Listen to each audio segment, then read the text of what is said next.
Good morning all of you. आज हम physics के कुछ ऐसे क्वेश्चंस डिस्कस करेंगे जो बोर्ड एग्जाम के पॉइंट ऑफ व्यू से थोड़े से इंपॉर्टेंट हैं। तो वीडियो को एंड तक बहुत ध्यान से देखें। कुछ क्वेश्चंस मैं आपको यहाँ पर डिस्कस करने वाला हूँ चैप्टर वाइज। तो सबसे पहले अपन बात करेंगे फिजिक्स के चैप्टर 1 जिसका नाम है इलेक्ट्रोस्टैटिक।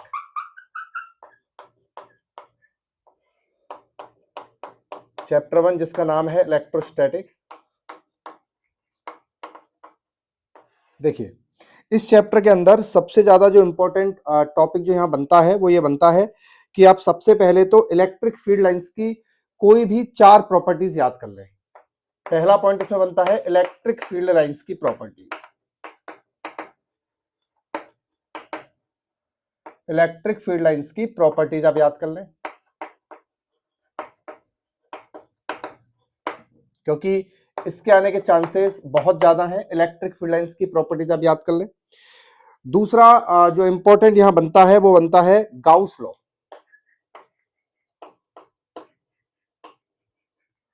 गाउस लॉ आप याद कर सकते हैं, क्योंकि गाउस लॉ का स्टेटमेंट काफी बार पूछा गया है बोर्ड एग्जाम्स के अंदर। 13 में, 19 में, 23 में भी पूछा गया है, इसलिए आप इसको जरूर याद कर लें। गाउस लॉ के जो एक्सप्रेशन है उसका और उसकी जो थ्योरी है, उसकी जो उसकी डेफिनेशन है उसको आप अच्छे से याद कर लें।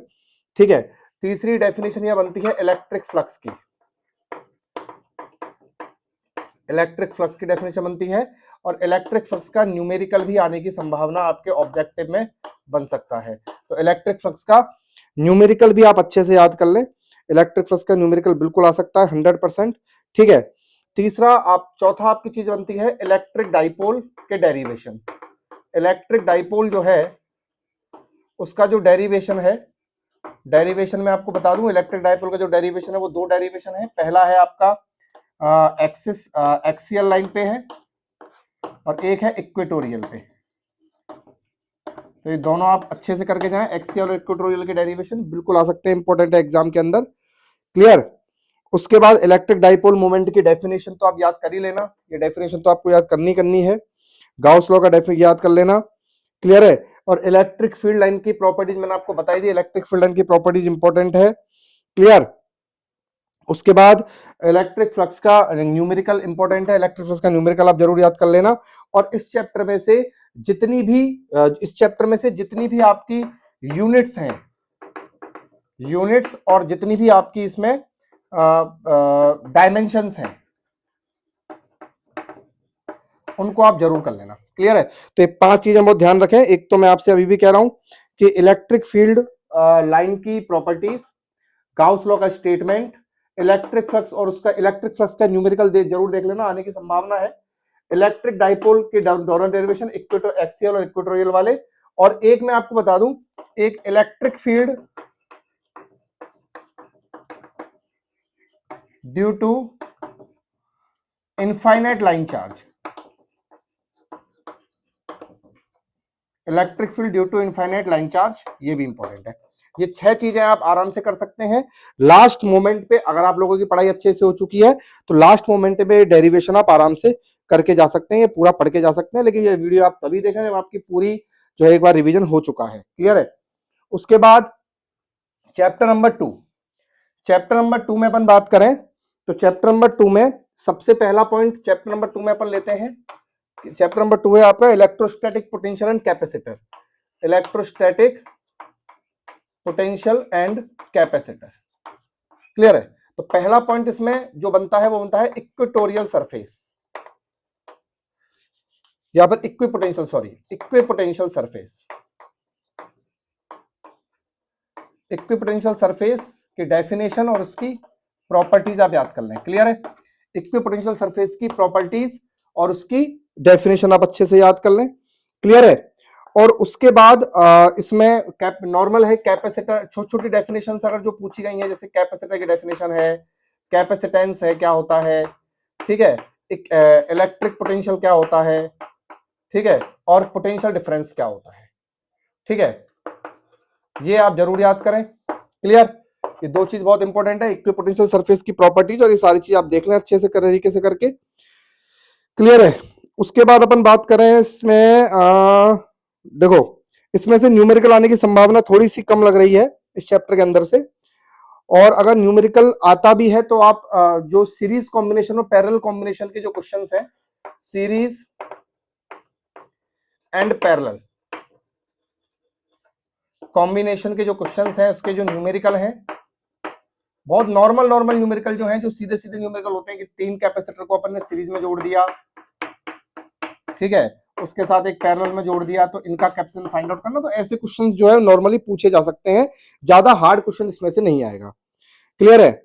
उसके बाद आप इसमें अगर पूछा आपको जा सकता है कोई डेरिवेशन, अगर कोई पूछा जा सकता है तो डेरिवेशन के लिए आप ध्यान रखें कि एक तो electric potential due to a point charge, electric potential due to a point charge important है, electric potential due to a point charge,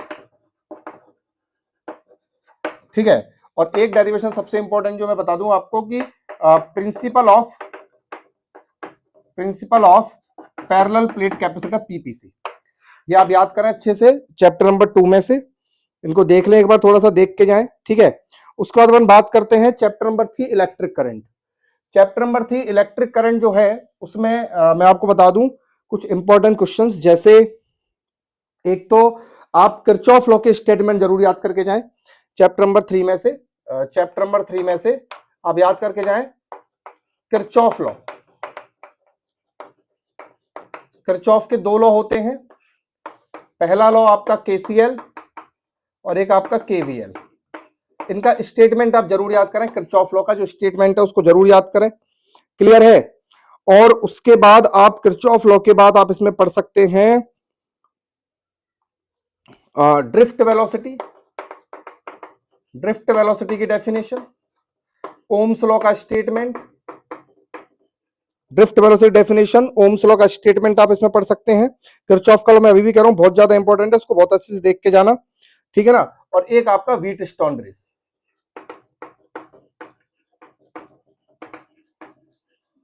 Wheatstone bridge का पूरा प्रिंसिपल और स्टेटमेंट याद करके जाए, ठीक है।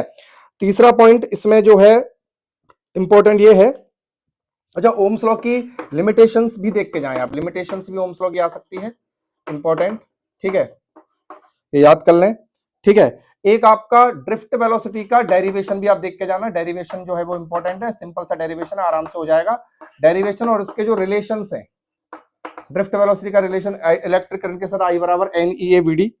क्लियर? उसके बाद इस चैप्टर में एक न्यूमेरिकल अगर आने की संभावना है तो एक तो टेम्परेचर वाले जो न्यूमेरिकल हैं उनको देख के जाएं आप, ठीक है। एक आपके न्यूमेरिकल बाद इंटरनल रेजिस्टेंस वाले जो न्यूमेरिकल हैं उनको जरूर देख के जाएं, इंपॉर्टेंट है, बहुत ध्यान रखें। किरचॉफ लॉ का स्टेटमेंट याद रखें, ड्रिफ्ट वेलोसिटी का याद रखें, और अगर छोटा मोटा न्यूमेरिकल अगर आता है तो वो रेजिस्टेंस के कॉम्बिनेशन का भी आ सकता है, तो उसका भी थोड़ा देख लें। क्लियर? तो यहां अपन बात करेंगे चैप्टर नंबर 4 की। अब चैप्टर नंबर 4 मैं जितना मैटर आपको बता रहा हूं आप उसको 2-2.5 घंटे में रिवाइज कर सकते हैं इस वीडियो को देखने के बाद। चैप्टर नंबर 4 है मूविंग चार्ज एंड मैग्नेटिज्म, बहुत सिंपल सा चैप्टर है chapter number 4 moving charge and magnetism. इसमें से सबसे पहले तो एक तो आप याद रखें बायोट-सावर्ट लॉ, बायोट-सावर्ट लॉ का एक न्यूमेरिकल बायोट-सावर्ट लॉ देख के जाए। क्लियर है? उसके बाद इसमें इसके जो डेरिवेशन है वो बड़े इंपॉर्टेंट है इस चैप्टर के, तो डेरिवेशन थोड़ा देख के जाएं, जैसे कि आपसे इसमें बायोट-सावर्ट लॉ का डेरिवेशन भी पूछा जा सकता है, ठीक है ना। उसके बाद इसकी जितनी भी डायमेंशंस, इस चैप्टर की डायमेंशंस और इस चैप्टर की जितनी भी यूनिट्स हैं उनको जरूर पढ़ लें एक बार आप, डायमेंशन और यूनिट्स को जरूर पढ़ लें। क्लियर है? और इसमें आप ध्यान रखें मैग्नेटिक फील्ड लाइंस की प्रॉपर्टीज तो अगले चैप्टर में आएगी, उसको भी अच्छे से देख के जाना। एक इसमें सोलेनॉइड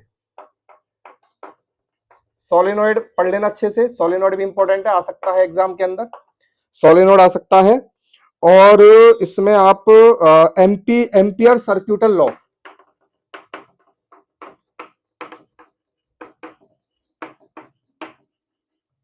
एम्पियर सर्क्यूटल लॉ पढ़ के जाना अच्छे तरीके से। क्लियर है? और मैं इसका जो डेरिवेशन है वो भी आप पढ़ के जाना, डेरिवेशन इंपॉर्टेंट है, आ सकता है बिल्कुल अच्छे से, एनसीईआरटी में देख लेना, ठीक है, इसका डेरिवेशन इंपॉर्टेंट है।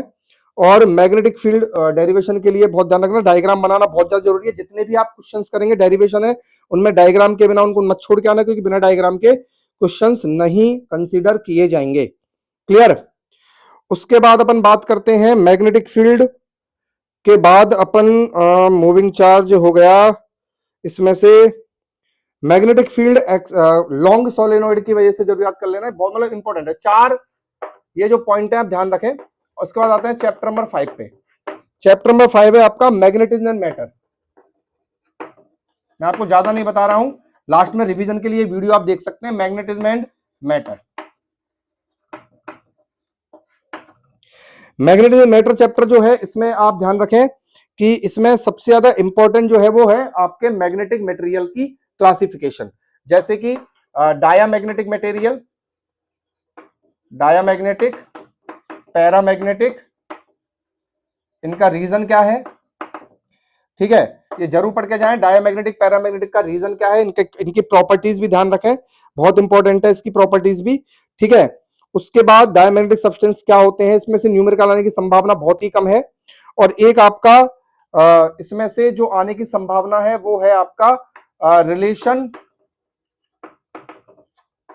Between I, H and mu. इस डेरिवेशन को जो याद करें, इसमें से 2 ही इंपॉर्टेंट है, बाकी का छोटी छोटी डेफिनेशंस आप सब चैप्टर्स की पढ़ के जाएंगे, ध्यान रखना। क्लियर। उसके बाद अपन आते हैं नेक्स्ट चैप्टर इलेक्ट्रोमैग्नेटिक इंडक्शन पे। अगला चैप्टर है इलेक्ट्रोमैग्नेटिक इंडक्शन, चैप्टर नंबर 6।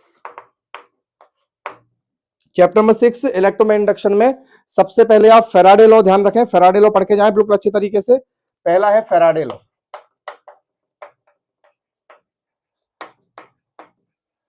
इस बात का ध्यान रखें, जितनी भी डेरिवेशंस और जितनी भी डेफिनेशंस आप पढ़ के जाएंगे, सबसे पहले आप हेडिंग डालेंगे, हेडिंग डालने के बाद उसको नीचे से लिखना स्टार्ट करेंगे, ध्यान रखें। फैराडे लॉ याद रखें आप, इसमें लेंज लॉ, लेंज लॉ भी इंपॉर्टेंट है, फैराडे लॉ भी इंपॉर्टेंट है, ठीक है। और इसके बाद इसमें से मैग्नेटिक फ्लक्स क्या होता है, मैग्नेटिक फ्लक्स की डेफिनेशन, मैग्नेटिक फ्लक्स की डेफिनेशन। और मैं भी लास्ट वीडियो के लास्ट में आपको बता दूंगा कि न्यूमेरिकल कौन कौन से इंपॉर्टेंट है, वो न्यूमेरिकल जरूर पढ़ लेना आप। क्लियर। इसके बाद इसमें से जो क्वेश्चन आ सकता है इंपॉर्टेंट, मैं आपको बता देता हूं। फैराडे लॉ, लेंज लॉ हो गया, और इसमें जो डेरिवेशंस हैं, इस चैप्टर के जो डेरिवेशंस हैं वो डेरिवेशंस बहुत इंपॉर्टेंट हैं। इलेक्ट्रोमैग्नेटिक इंडक्शन में 2-3 ही डेरिवेशन है, ज्यादा डेरिवेशन नहीं है, जिनको आप पढ़ सकते हो। जैसे एक तो डेरिवेशन जो इंपॉर्टेंट है वो है मोशनल ईएमएफ का, मोशनल ईएमएफ का डेरिवेशन पढ़ लेना, अच्छे से इंपॉर्टेंट है, ठीक है। उसके बाद चैप्टर नंबर 7 न्यूमेरिकल में भी लास्ट में आपको सारे बता दूंगा, कौन कौन से चैप्टर में से आपके न्यूमेरिकल अच्छे से पढ़ के जाने हैं, उनको आप पढ़ लेना। क्लियर है। उसके बाद आता है अपना alternating current, alternating current chapter, AC, alternating current AC. देखिए अल्टरनेटिंग करंट में सबसे पहले मैं आपको बता दूं, एक तो एसी जनरेटर, एसी जनरेटर जो है वो इंपॉर्टेंट है, उसको जरूर पढ़ लें आप एसी जनरेटर को। अल्टरनेटिंग करंट जनरेटर पहला है, alternating current generator, AC generator, AC generator important है। इसका डायग्राम, डायग्राम और इसका प्रिंसिपल, डायग्राम और प्रिंसिपल दोनों अच्छे से पढ़ के जाना है इसका। क्लियर। इसके बाद अल्टरनेटिंग करंट की एवरेज और आरएमएस वैल्यू का डेरिवेशन,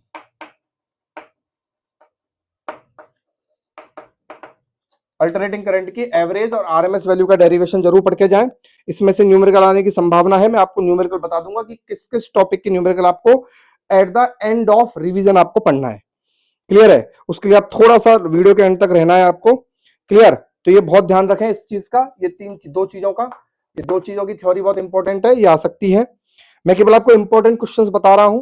चैप्टर नंबर 8 है आपका electromagnetic wave, EMW, electromagnetic wave.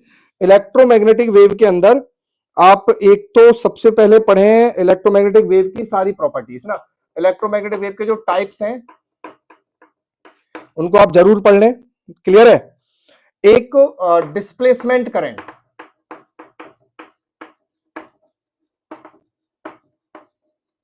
Displacement current और एक मैक्सवेल इक्वेशन।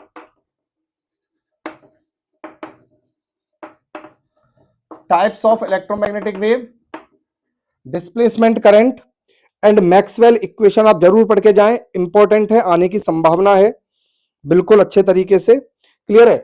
इसके बाद चैप्टर नंबर 9 आता है आपका रे ऑप्टिक्स।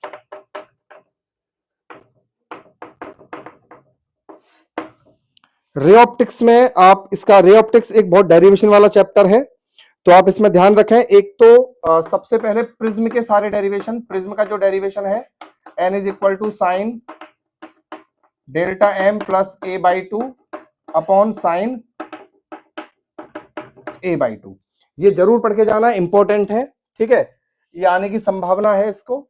ठीक है, उसके बाद आप इसमें एक मिरर फॉर्मूला,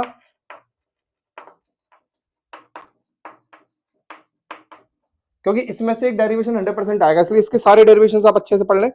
मिरर फॉर्मूला, एक आपका मिरर फॉर्मूला के अलावा आपका आ सकता है लेंस मेकर फॉर्मूला।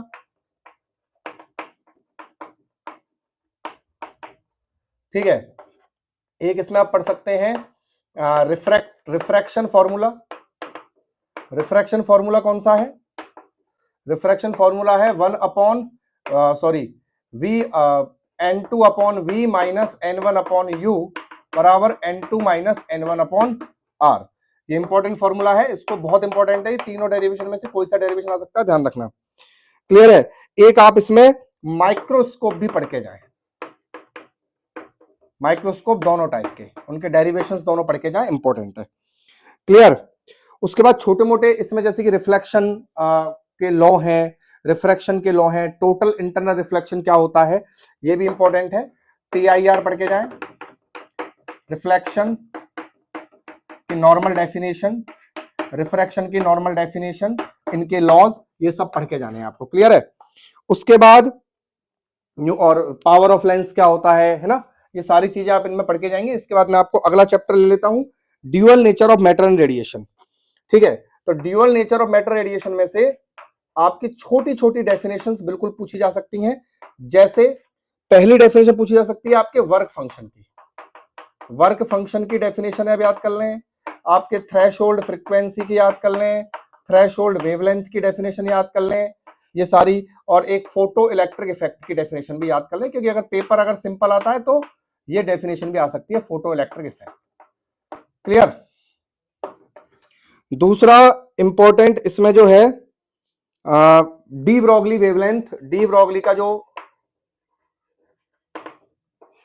डेरिवेशन है, डी ब्रॉगली का जो स्टेटमेंट है उसको याद कर लें आप, डी ब्रॉगली स्टेटमेंट को, है ना, इसको याद कर लेना। एक आप छोटी मोटी डेफिनेशंस में आपको और बता दूं, जैसे कट ऑफ पोटेंशियल है ना, उसका ग्राफ, ये पढ़ के जाएं आप। ठीक है, कट ऑफ पोटेंशियल और उसका ग्राफ ये आप पढ़ के जा सकते हैं। वर्क फंक्शन की डेफिनेशन याद कर लें। एक आइंस्टाइन फोटो इलेक्ट्रिक इक्वेशन, एक आइंस्टाइन फोटो इलेक्ट्रिक इक्वेशन भी आप पढ़ सकते हैं। क्लियर? इसके बाद अगला चैप्टर आता है एटम, अगला चैप्टर आता है एटम। एटम चैप्टर और न्यूक्लियस चैप्टर में से भी सिंपल सा क्वेश्चन आएगा, कुछ ज्यादा बड़ी चीज नहीं है। एक आप इसमें से एक तो बोर के पोस्टुलेट याद करें,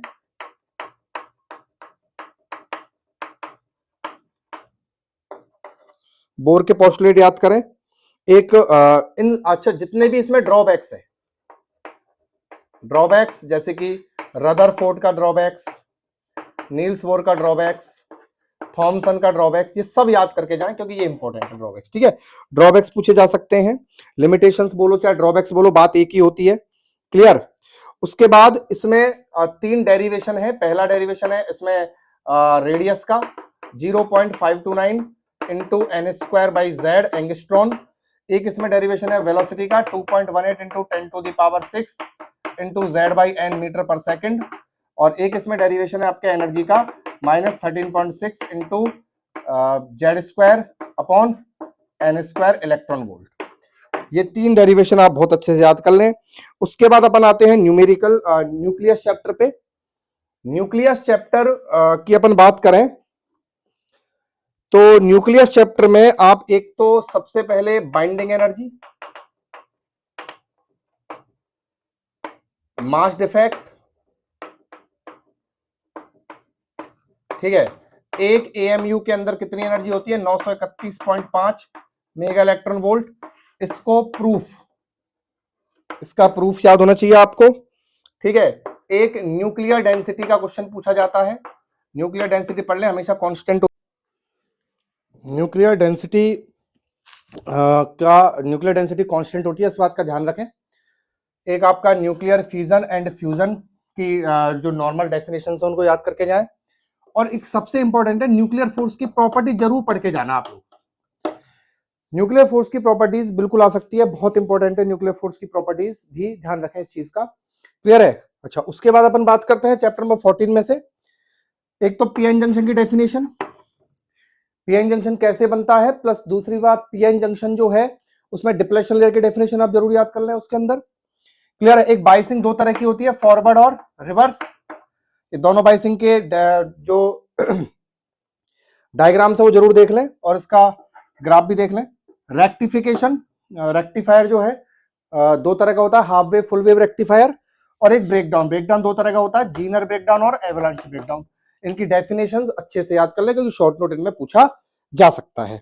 और छोटा छोटा तो नॉलेज आप लोगों ने अभी तक ले लिया होगा, मैं आपको न्यूमेरिकल्स के बारे में और बता देता हूं कि किस किस चैप्टर में से न्यूमेरिकल आने की संभावना है और आपको कौन कौन से न्यूमेरिकल अच्छे से देख के जाने। बाकी का ऐसा कोई फिक्स नहीं है कि इसमें से न्यूमेरिकल आएगा, लेकिन फिर भी मैं आपको बता देता हूं।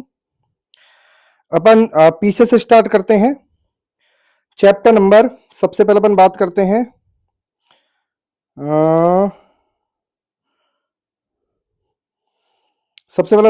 हैं अपन चैप्टर नंबर सेमीकंडक्टर में से। सेमीकंडक्टर में से न्यूमेरिकल आने की संभावना बहुत कम है, उसमें से कोई न्यूमेरिकल आने की संभावना नहीं है मेरी तरफ से। न्यूक्लियस वाला जो चैप्टर है उसमें आप ध्यान रखें कि एक तो न्यूमेरिकल आने की संभावना हो सकती है मास डिफेक्ट में से। मास डिफेक्ट का फॉर्मूला या फिर बाइंडिंग एनर्जी है ना, मास डिफेक्ट का फॉर्मूला और बाइंडिंग एनर्जी आप याद कर लें। इनके फॉर्मूले मतलब जितने भी आपको मैं अभी टॉपिक्स यहां लिख रहा हूं इनके सबके फॉर्मूला आप एक पेज पर लिखेंगे और याद करेंगे अभी के अभी, ठीक है। और आपका इसके बाद अपन बात करते हैं dual nature of matter radiation में से, तो इसमें से न्यूमेरिकल्स आ सकता है एक तो डी ब्रॉगली से, तो डी ब्रॉगली जरूर याद करें, डी ब्रॉगली,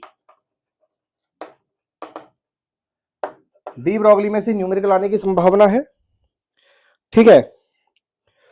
और एक आपका डी ब्रॉगली में से न्यूमेरिकल आप अच्छे से देख लें इसको, ठीक है। उसके बाद अगर अपन बात करें तो वेव ऑप्टिक्स चैप्टर जो है वो मैंने उसमें से आपको कुछ इंपॉर्टेंट बताया भी नहीं था, मैं बता दूं आपको। जो वेव ऑप्टिक्स है उसमें से आप एक तो हाइगन प्रिंसिपल याद कर लें, ठीक है, इंटरफेरेंस ऑफ लाइट याद कर लें, हाइगन प्रिंसिपल और इंटरफेरेंस ऑफ लाइट याद कर लें, क्लियर। और इसमें से YDSE के जो न्यूमेरिकल हैं उनको आप अच्छे से देख लें। YDSE में एक तो फ्रिंज बिर्थ वाला न्यूमेरिकल बनेगा, फ्रिंज बिर्थ वाला न्यूमेरिकल अच्छे से देख लें, क्लियर। उसके बाद रे ऑप्टिक्स में से न्यूमेरिकल आने की संभावना बन सकती है एक तो अपने माइक्रोस्कोप में से और एक प्रिज्म में से। माइक्रोस्कोप और प्रिज्म, इनके न्यूमेरिकल आप जरूर देख लें, अच्छे से देख लें माइक्रोस्कोप और प्रिज्म के, ठीक है। अल्टरनेटिंग करंट में से आप एक तो LCR रेजोनेंस, LCR और जेड निकालना, इस तरह के क्वेश्चंस आ सकते हैं, ये देख लें जरूर न्यूमेरिकल, क्लियर।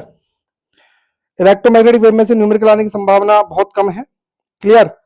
उसके बाद इलेक्ट्रोमैग्नेटिक इंडक्शन में से न्यूमेरिकल में आपको बता दूं संभावना जो बन रही है वो एक तो इंड्यूस्ड ईएमएफ,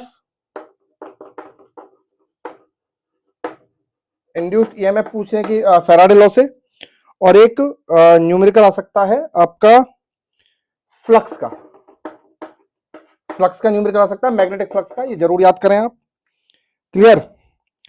उसके बाद चैप्टर नंबर 5 अगर जो है तो उसमें अपन बात करें तो डाइपोल का न्यूमेरिकल आ सकता है, डाइपोल, चैप्टर नंबर 5 जो मैं आपको बता रहा हूं मैग्नेट एंड मैटर वाला।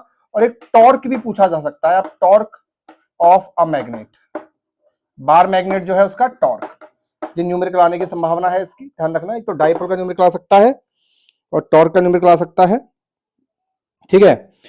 और एक आपका अगर मैं बात करूं चैप्टर नंबर 4 में से, ये चैप्टर नंबर 5 में से हो गया, चैप्टर नंबर 4, चैप्टर नंबर 4 में से बात करें तो अपन यहां पर मैग्नेटिक फील्ड पूछी जा सकती है, तो मैग्नेटिक फील्ड के सारे फॉर्मूले याद कर लें, मैग्नेटिक फील्ड का न्यूमेरिकल पूछा जा सकता है, क्लियर है।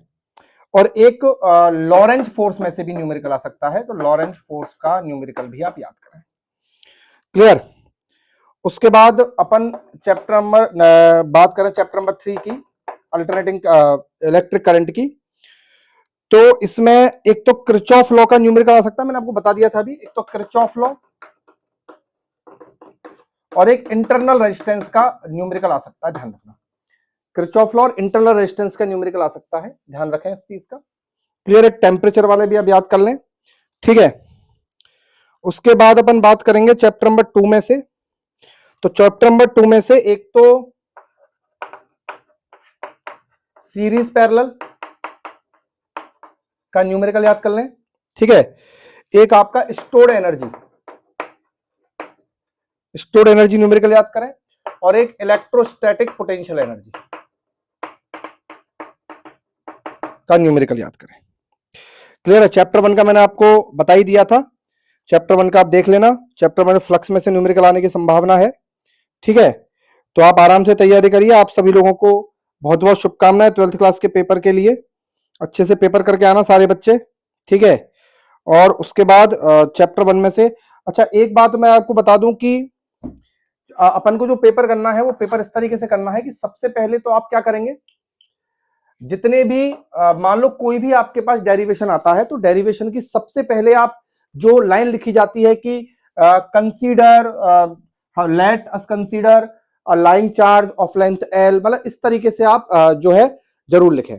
उसके बाद डायग्राम बना, फिर डेरिवेशन स्टार्ट करें, क्लियर अच्छे से। और जितने भी डेरिवेशन आते हैं उन डेरिवेशन में, जैसे मान लो आपने डेरिवेशन किया, जैसे एफ इज इक्वल टू के Q1 Q2 upon are square, तो यहां जरूर लिखें कि Q1 और Q2 क्या है, चार्ज है, R क्या है, डिस्टेंस बिटवीन टू चार्जेस है, K क्या है, पर पूरा लिखें, अच्छे से आप लिखेंगे तो आपको मार्क्स पूरे मिलेंगे। अदरवाइज नहीं तो फिर है जो मार्क्स काटने के लिए जो है आप उसको मौका दे रहे हो एग्जामिनर को, तो ये ना दें, क्लियर। जितनी भी डेफिनेशन लिखनी है पर्टिकुलर हेडिंग डाल के लिखेंगे, और जितनी भी आप फॉर्मूले लिख रहे हैं उन सबके आगे उनकी यूनिट्स जरूर होनी चाहिए। धन्यवाद, बहुत बहुत शुभकामनाएं, बहुत बहुत ऑल द बेस्ट आपको एग्जाम के लिए, थैंक यू।